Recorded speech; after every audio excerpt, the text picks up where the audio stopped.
Hello everybody, my name is Bridget Haley and welcome to my channel. Thank you for clicking on this video. I really hope that you'll stick around to the end to hear some thoughts and opinions on this case. I'm going to try to keep it very matter of fact, like just storytelling, and not really give too much of my opinion or what I think until the end, just so that I can get through all the information without losing my train of thought. And I will also be doing my makeup like this. I did it. But today we're discussing the case of Samantha Josephson, which is a local case for me. This happened in Columbia, South Carolina, which is about an hour away from where I live, and also about an hour away from where I grew up. Samantha went out one night to a bar with her friends to celebrate their upcoming graduation, and she called an Uber, but she never made it home.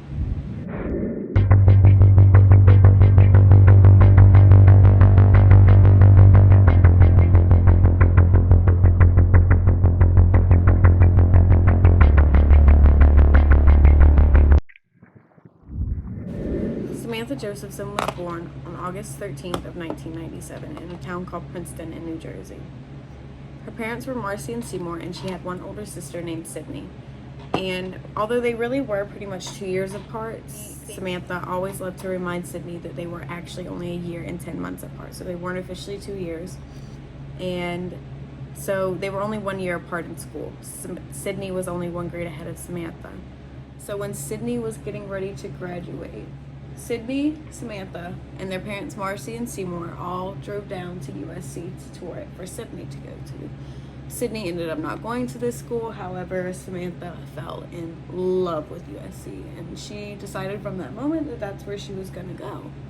Which was great because that's why her parents wanted her to come along on the trip. They wanted her to be able to get a view for colleges for herself too, because she was only graduating a year later.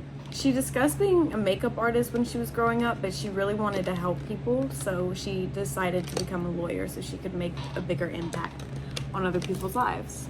And her parents did say that they had a hard time having her so far away from home because New Jersey and South Carolina are not close. While she was there, she made incredible friends and fell in love with her boyfriend, Greg, who she met in 2017 in a location called 5 Point, which is a very big area around Columbia, South Carolina. It's very popular among the college students who go to USC. It's a very nightlife area. There's a lot of bars, a lot of people, a lot of drunk young people. Okay, this was a location that everybody goes to. Like everybody who goes to USC, they all go here. They all party here. They all go out to drink. That's where she met Greg. And Greg would say that they talked every day, even whenever they were with each other, even before he graduated, because Greg graduated the year before her. They were always video chatting, near, far, at the university. When he was back home, and he lives in Mount Pleasant, so he was back home in Mount Pleasant, they were always video chatting, always texting, always talking. So in addition to meeting Greg at the university, she also joined a sorority called Alpha Gamma Delta and made great friends with her roommates. She was having people fight over who was her best friend. Like one girl would be like, she was my best friend, and then the other girl would be like, no, you're wrong, she was my best friend. So she was really a very loved person. She was very outgoing, charismatic. She was said to be goofy. She was very smart. She was really getting the typical university experience that we all think about. Her and her friends were getting ready to graduate. It was their senior year, and it was March of their senior year, so graduation was right around the corner. Samantha was planning to go to Drexel on a full scholarship after she graduated. Her and her parents took a trip up to visit Drexel for acceptance day, and they went to a little winery afterwards, spent some family time. They had a pretty good time, and that would sadly be the last time her family ever saw her. Not long after, her father Seymour would receive a call from her boyfriend Greg saying that they couldn't find Samantha. Her roommates, they couldn't find her. Greg tracked her the night before on Find My Friends, but she was moving in the opposite direction of her campus housing, which Greg thought was weird, but he didn't think too much of it at the time. Maybe she was just going to do something else before she went home.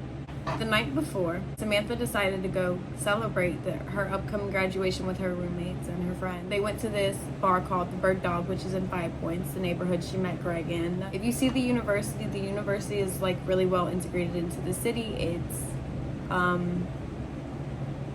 It's like the campus has all green and grass and everything, and then you walk like 2 feet away and there's the whole city. So they went to this bar at about 12:30 is whenever they got there, and Samantha did not want to be there. Later, when seen on CCTV during this case, she looked very upset, and Greg would later say that, you know, she was upset that day. She was having a bad day, so he's actually the one who suggested she went to the bar to kind of cheer herself up, you know.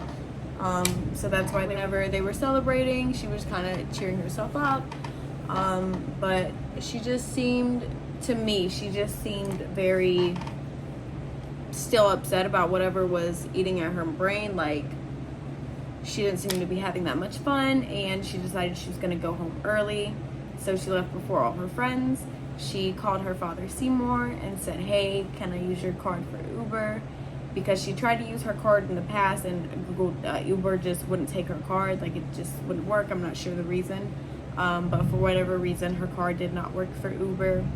So she called her father to ask to use his card. And of course he said yes. Of course she can use his card.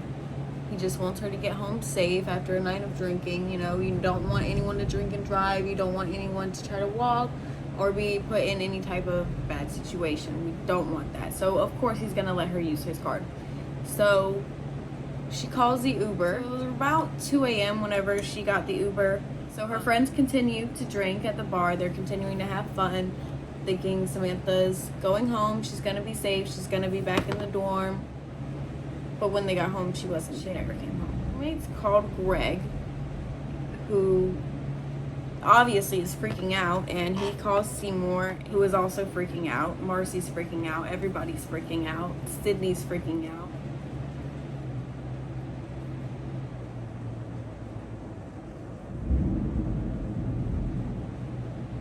Marcy and Seymour hopped in the car and are driving all the way to South Carolina, which, mind you, is pretty much, it's an 11.5-hour drive, so it's like 12 hours, and that's a lot, and they're freaking out the whole time. And the police are just saying, "Where are you at? How far are you? What's your ETA? What time are you going to get here?" They didn't know what time they were going to arrive, and they said, "Okay, just come through the door to the police station, just come up here, we'll let you know what we've got going on." The entire drive, of course, Seymour and Marcy are just terrified. But while they were on the way, Samantha's roommates took it upon themselves to access her computer. They knew her password, so they logged in to see if they could see if anybody was talking about meeting up with her, if anybody planned anything with her, if maybe they could access her messages and see if she had texted anyone besides them. They just felt like they needed to check her computer, and they were right. Because whenever they checked her computer, they saw an email confirmation saying that her Uber had been canceled by the driver because she was not at the location. After finding this out, they went to the Bird Dog, the bar that they were at the night before, and they're reviewing CCTV, and they see Samantha, and she's kind of standing at the edge of the little sidewalk on the little curb, and she's like peering, looking around, she's looking for somebody. It's clear she's looking for her Uber that she ordered. You know, she ordered the Uber, so she's looking around for these. She really wants to go home. There's a lot of people around her. She doesn't look comfortable. She's just ready. It's been a long day. She wants to go home, and she's just like, come on, you know, like, where is that guy?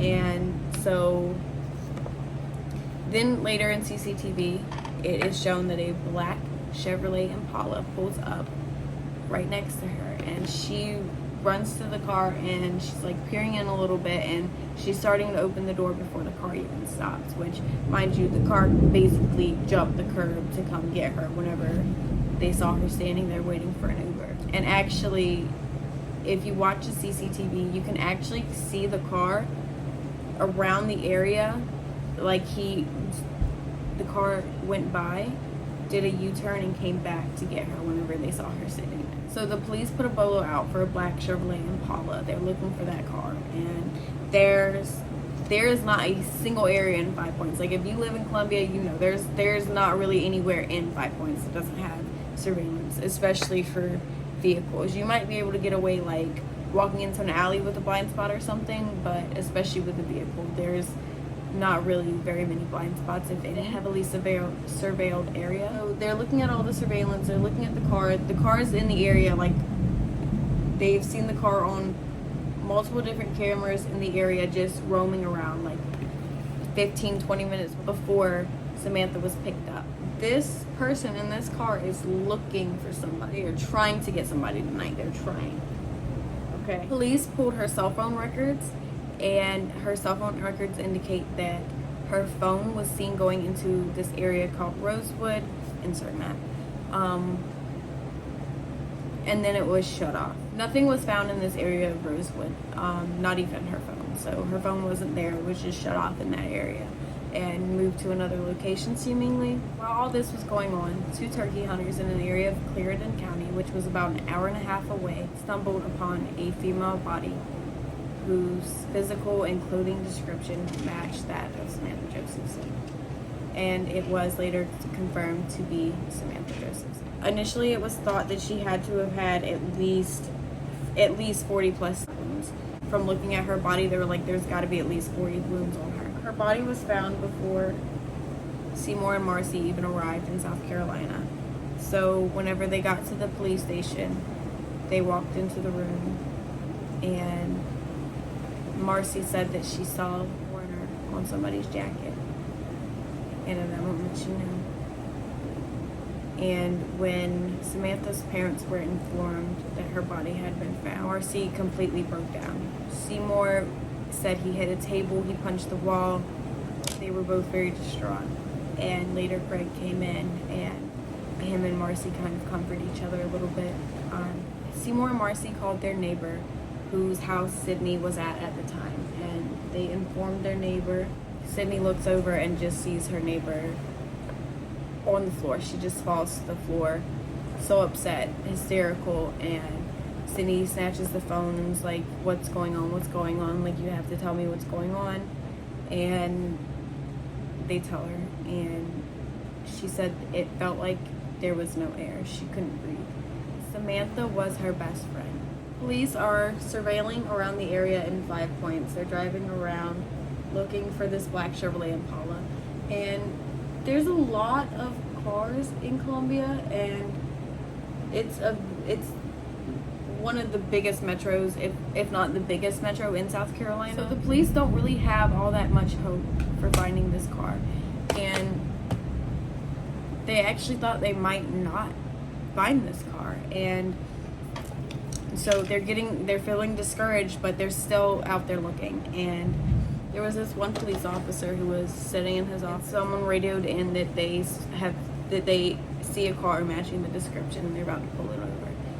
So the police officer actually said at that moment that he felt like God had answered his prayers before he even prayed them. Whenever they pulled him over, they actually smelled some green in his car. Were able to search his car on the grounds of searching for the green that they could smell. And they let him know that they pulled his car over because his car matched the description of a car involved in a crime. And you can hear the police officer say, don't reach in your pocket, and then after that, he just takes off. The driver of this car takes off running. The cop is trying to chase him on foot, and he's radioing to the people who are still in their car which street he ran down, and they caught him. This man was not identifying himself. He was not going to make it easy for police. He did not want them to know his name. So at this point, they just take him into the police station. They're searching through his car, and they found a pink cell phone, pink car keys, believed to be that of Samantha Josephson. When they take this man down to the police station, they are able to determine that he is 24-year-old Nathan Rowland of South Carolina. He actually grew up around Clarendon County where the body was discovered. And when he's in the interrogation room, he's asking why he's being detained. He actually claims that he was drinking at some nearby apartments and that someone must have stole his car and done this while he was passed out drunk. Went to the parking lot, he just found it and had seen that somebody had driven it and there was blood in the back seat. The police were not buying it. So some other things that were found in the car were more phones, which I'm not sure whose phones they were. I don't think they ever said, but he just had multiple phones in his car. And they're examining the back seat where all the blood is, and they open the back doors and they see that the child locks were engaged on both of the back doors. So once Samantha got in that car, there was no getting out of it. Police also saw that there was like a footprint, like a whole footprint, like her bare foot on the glass. They saw a footprint on the window and multiple fingerprints and also the blood. So they took all this into evidence, and they're able to take all of this and kind of get a DNA profile of it. They don't actually match the DNA. They came up with a DNA profile and were able to confirm through that it was Samantha Josephson's blood. And her life ended in the back seat of that black Chevrolet Impala. When she got into this vehicle, she unknowingly got into a trap, which is an innocent mistake that any one of us that use ride-sharing apps could have made. So South Carolina Law Enforcement Division was brought in on this case, which is also called SLED, as some of you may know from hearing about SLED in the Alex Murdaugh case. So SLED and Cola PD were working together but on separate ends. They were like kind of doing their own thing but sharing information that they were gathering. Now that they have Nathaniel in custody, they're able to track his cell phone records as well. And they see that his and Samantha's phones traveled the exact same path all the way into that area of Rosewood where her phone was shut off. They are also able to see that Nathaniel's phone continued all the way into Clarendon County after the phone was shut off, that location where her body was found. At this point, the police let the parents know that they had a suspect in custody. Another thing that they found in the car was an eviction notice that had the name Maria on it, and it had an address.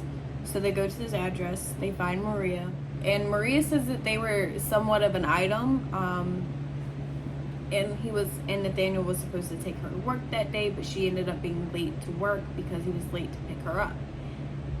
I'll try to link below where you can watch the interview with Maria, so you can see for yourself what she says. But she says in her interview that Nathaniel was supposed to take her to work that morning, and she ended up being late for work because he was late to pick her up. She smelled like really strong cleaning supplies. Like she said, she felt like if she were to light a cigarette, that the whole car would blow up because it smelled that strong with like bleach and stuff. Maria also stated that she saw like a white sheet in the back of the car. She saw what she thought was blood, and whenever she asked Nathaniel about it, he said, "Why are you asking me this?" and basically just brushed the whole thing off like nothing was going on. And so she just went to work, but she arrived late, and then now the police are interviewing her. Looking at more phone records, they were able to see that Samantha's phone was turned back on at a location that buys used cell phones. So they go to this business, they pull surveillance video, and a man is seen matching Nathaniel's description in a black hoodie, black clothes, trying to cover up, trying to hide his identity a little bit, and he handed a phone across the counter. And obviously, since they found the phone in the car, the business did not end up buying the phone, probably because he couldn't get into the iCloud account to factory reset the phone. It was also discovered that there were some ATM withdrawal attempts on Samantha's account. And whenever they went to the ATM and looked at that video, they also saw a man matching Nathaniel's description. It was pretty much the same clothes. I think he had like an extra jacket or something with him at the ATM. But other than that, he was pretty much wearing the same thing. So that's how they were able to put two and two together. And this was obviously Nathaniel. And the police are so happy that they found these videos, because at this point, there was no evidence that actually put Nathaniel in this car at the time of the murder. These videos really helped with the investigation. And even after that, the attorney still argued that there was no evidence to put him in the car at the time of the murder, and everything was circumstantial. Like, he could have just, like, if someone really stole his car, which it could have happened. But also after that interview with Maria, they asked what day the trash picks up, and the trash hadn't been picked up yet. So they go to the house and they pull out the garbage cans. They pull out a bloody sheet, all the cleaning supplies, and the supposed murder weapon. Which, when that one's initially, they knew that it obviously wasn't a normal knife, because it had two wounds per wound, like kind of crossed over each other, kind of like this. So they knew that it wasn't just a normal knife. And whenever they found this items in the trash can, they pull out a multi-purpose tool. You know those little like pocket knives that have like, you know, they might have like a screwdriver or whatever on them, or a bottle opener, and they usually have at least 2 knives identified to be the same weapon that was used on Samantha Josephson. Police said that they initially thought that there had to be at least 40 plus wounds. When the autopsy was done, it was revealed that there was actually over 100 stab wounds. So getting to the trial, even though this case happened in March of 2019, so the trial was pushed back, and for this case did not start until July 20th of 2021. The defense attorney argued that his family was 100% behind him and that there was no evidence to put him in this car. There was no concrete thing to say that he did this. But in the end, the jury ended up finding Nathaniel Rowland guilty of kidnapping, possession of a weapon during a murder, and murder with malice aforethought, which in South Carolina is the highest degree of murder charge that there is. And I'm not 100% sure, but I think he has tried to appeal this, but as of right now, he's still in jail, and he will be in jail for the rest of his life. After all this happened, the state of New Jersey Congress, or someone that represented them, went to the Josephson family with a proposal for a law, and this law was called Sami's Law.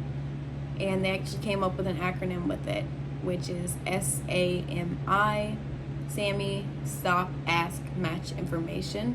This law passed in New Jersey, which now required QR codes on your car. If you were doing a ride-sharing app like Lyft or Uber, you had to have a QR code on your car so that people could scan it, know that you are their Uber before they get in. South Carolina also came up with something similar, but I believe they just had to have an illuminated light. But recently, in January of 2023, Joe Biden signed Sami's Law into federal effect. Samantha's family now run what's called the What's My Name Foundation, which essentially is like whenever you're about to get into a car, you ask someone, who are you here for, or what's my name? And they spread around with the hashtag What's My Name Foundation, and they've raised a lot of awareness. Marcy said that people will reach out to her saying that they have saved their lives. This could happen to anybody. People were very grateful that they were doing this, spreading awareness, helping come up with laws to protect people in situations where they don't know what could happen. Samantha's father, Seymour, said that he has quit his job at this point and he works the foundation full time. Her family puts everything that they have, physically, emotionally, mentally, financially, everything that they have into this organization, into this foundation, to help make sure that nothing happens like this to anybody else the way it did to their baby girl.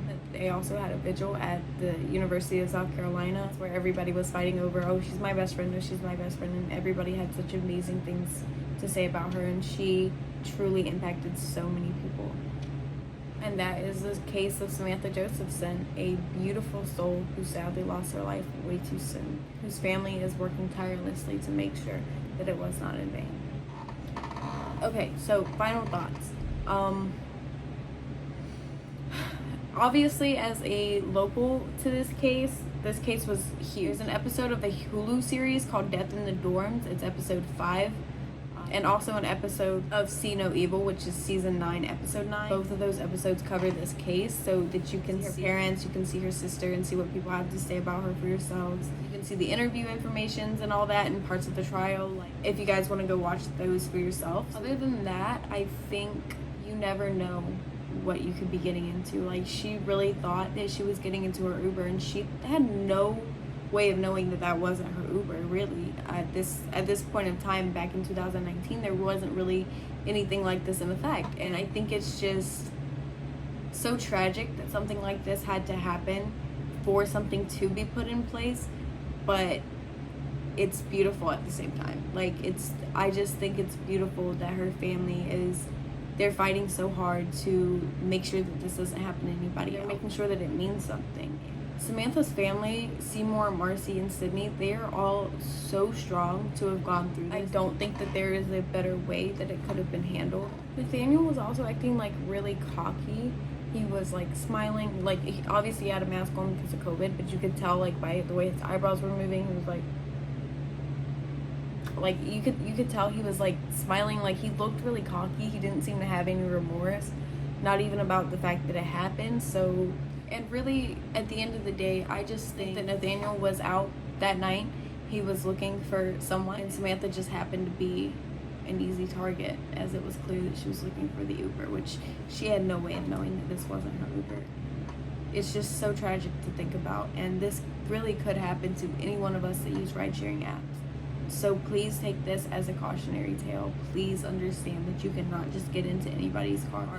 As I said earlier, there are now federal laws, and you should always ask your driver what your name is, because even if they have the Uber thing, they could still be a different Uber driver and not the one meant to pick you up, maybe. Or you never know. Someone might come up with a way to fake. It's really getting crazy these days, so you really have to be careful. I also want to say that I think that Samantha Josephson was a beautiful, beautiful person inside and out.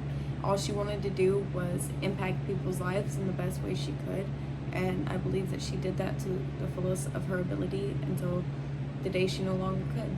Whenever this case first came out, I didn't see anything about it in either of the episodes. Samantha had obviously already had her credits. She was like a month away from graduating, so the university still printed her diploma and gave it to her family, which to me, I believe, was a beautiful thing. I love that they did that. I just wish Samantha would have been there to accept the diploma herself.